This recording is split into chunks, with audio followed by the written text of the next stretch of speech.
Why Chinese Mothers Are Superior. I have to go back to that because we have a nation of children who have completely gone off the rails as a result of bad parenting. And this article struck me as I read it in the Wall Street Journal review, Why Chinese Mothers Are Superior. Can a regimen of no play dates, no TV, no computer games, and hours of music practice create happy kids? And what happens when they fight back? And it's written by a brilliant, beautiful woman, Amy Chua, with her daughters Louisa and Sophie at their home in New Haven, Connecticut. She's a Yale professor of law and a mother. And she raises the children in a very, very strict manner that perhaps in this society would be considered bordering on child abuse when you consider the kind of loser mentality that we have for parents today. See, this is the opposite of, according to this woman, a Chinese mother would do the opposite. And so they use very, very strict upbringing, this woman does. And she says, I got to read this. For example, my Western friends who consider themselves strict make their children practice their instruments 30 minutes every day, an hour at most. For a Chinese mother, the first hour is the easy part. It's hours 2 and 3 that get tough. You hear this? Do you believe this? And she's comparing Western American mothers and Chinese immigrant mothers. And the American mothers, I can't read you the whole article. You get the picture. I'm giving you the rough. She's very strict, and the children cry. They have tears. They break down. They fight with the mother, and she stays there fighting with them. And I'm going to read you some stuff because you're not going to believe it. She says, as an adult, I once did the same thing to Sophia. What does she mean by that? Chinese parents can get away with things that Western parents can't, she writes. Once when I was young, maybe more than once, when I was extremely disrespectful to my mother, my father angrily called me garbage in our native Hokkien dialect. It worked really well. I felt terrible and deeply ashamed of what I had done, she writes, but it didn't damage my self-esteem or anything like that.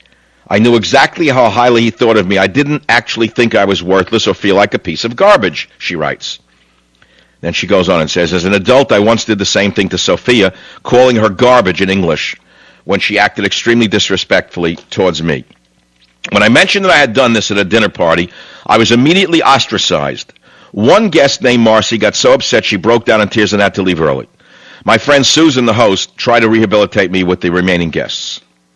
The fact is that Chinese parents can do things that would seem unimaginable, even legally actionable. Attention potheads and children of potheads.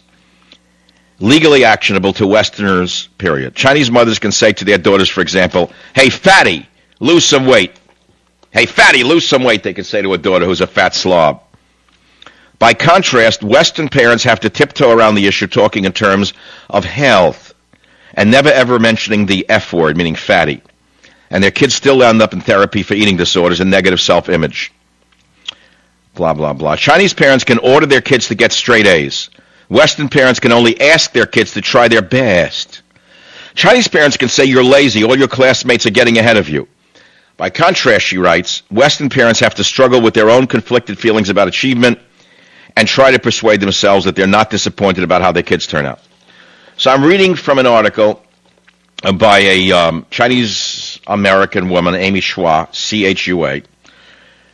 The title of the article is Why Chinese Mothers Are Superior. And the reason it attracted me is because I was raised very much like this. And I didn't have a Chinese mother or father, but I was raised in that manner. It says, for example, if a child comes home with an A- on a test, a Western parent will most likely praise the child. The Chinese mother will gasp in horror and ask what went wrong. Why did you only get an A-? If the child comes home with a B on the test, some Western parents will still praise the child.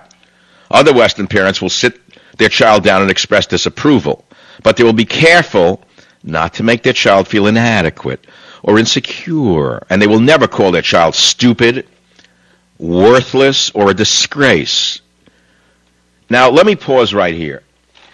When I was interviewed by the writer for the New Yorker, one of the key things he noted was how I was raised, because I was raised by a tough immigrant father from Russia, and I was raised very much like this. I said I was raised in the typical European manner of that time, which was with scorn and ridicule and derision. Scorn, ridicule, and derision is explaining exactly how I got where I am today.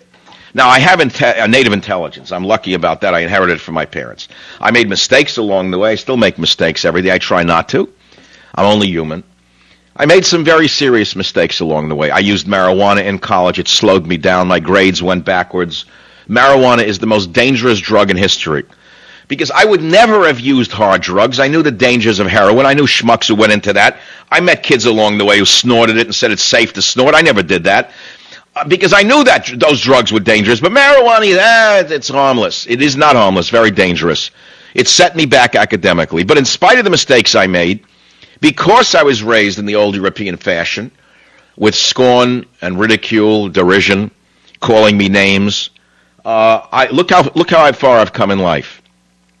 And what I'm trying to tell you here is that Loeffner, the shooter in Arizona, was raised, no doubt, by very liberal parents, pothead himself, liberal pothead society around him, skulls in the backyard, a devil worshiper, everything that liberals believe is okay as long as you express yourself, explains why he went on this shooting rampage.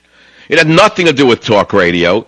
The fact of the matter is it's got strictly to do with the use of marijuana, number one, and liberalism as a child-rearing tool, in my opinion. You can't legislate against liberalism. You can't legislate against stupidity. You can't make it illegal to be an idiot, can you? So that's why I'm reading why Chinese mothers are superior to you. I'm trying to get you to understand that you've got to stop coddling your child. Call your child a fatty if he's fat and won't lose weight. Tell her she looks disgusting and no one will ever marry her if she's a slob. So what if she cries? Stop with the self-esteem. That's a product of idiocy put out by the government and whack jobs in the psychological world. It's good because that's what makes them secure, is they'll overcome it. So I'm going to read you more from the article. It's about her and her children. I don't know, blah, blah, blah. Well, you want me to read any more? Chinese parents demand perfect grades because they believe that their child can get them. If their child doesn't get them, the Chinese parent assumes it's because the child didn't work hard enough. That's why the solution to substandard performance, she writes, is always to excoriate, punish, and shame the child. Man! Who is this woman? I like her. That's why the solution to substandard performance is always to excoriate, punish, and shame the child. The Chinese parent believes that their child will be strong enough to take the shaming and to improve from it. And when Chinese kids do excel, there is plenty of ego-inflating parental praise lavished in the privacy of the home. So in other words, in our society, you ever see kids on the ball field? They miss the ball. The father says, "Good job, Johnny." I sometimes I go past a Little League field. I feel like crying. The kid swings like Arnold Stang or like a loser. The bat doesn't even come anywhere near the ball. Good job. Whatever the kid does, good job. So the kid doesn't know what a good job is. So the kid comes home with a D. Great try, Nancy. That's okay. Don't feel bad. Let's go out for an ice cream cone because Michelle Obama says ice cream is good for you. Now, don't you understand what we're talking about here? This is a woman who's a professor at Yale, a law professor, and a tough parent. And here she is, a picture of her daughter Sophia playing at Carnegie Hall in 2007. And here she is making her other daughter play the violin. She looks good in a short skirt, too, by the way. Let's see what else we have in the article here. Well, anyway, you get the drift of it, right?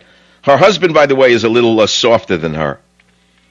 Her husband, Jed, has the opposite view. He says, children don't choose their parents, he once said to me. They don't even choose to be born. It's parents who foist life on the kids, the husband says. So it's the parents' responsibility to provide for them. Kids don't owe their parents anything, said the husband. Their duty will be to their own kids. She says, this strikes me as a terrible deal for the Western parent. Now, do you realize that this country's children are like number 35 in reading, in mathematics, and in scientific literacy? Do you know that Shanghai is number 1 in most of these fields? Do you understand what I'm saying to you? With all of the waste of money on psychobabble and, what do they call it? Making kids feel good. What's that called? Self-esteem lessons. You know what I'm saying? Oh, don't feel bad just because you can't dribble the ball. We'll make you the captain of the team. Even though you can't dribble the ball, we'll make you captain of the basketball team because we don't want to hurt your self-esteem. It's all rubbish. Well, how about the lying, thieving parents, the child who can read forwards? You understand what I'm saying to you? Now you understand why we're number 35 in mathematics, science, and reading? And she writes, that's why Chinese daughters can't have boyfriends in high school, and why Chinese kids can't go to sleepaway camp. And it's why no Chinese kid would ever dare to say to their mother, I got a part in the school play. I'm villager number 6. I'll have to stay after school for rehearsal every day from 3 to 7 and also need a ride on weekends. She writes, God help any Chinese kid who tried that one. Now, if you look at people in the media, most of these people are blaming conservatives, Republicans, talk show hosts for the shooting because they have no mental discipline. In addition to being vicious little twerps, they have no mental discipline, which is why they rush to such a conclusion. And they're being laughed at across America by anyone who has the capacity for Aristotelian logic. And what I'm saying to you is guys like Chris Matthews are sad people at the end of the day. You can't even get mad at them. If you don't like what I've just said to you, send her a letter or an email. Don't send it to me. I'm Michael Savage. I hope I haven't hurt your feelings. Savage.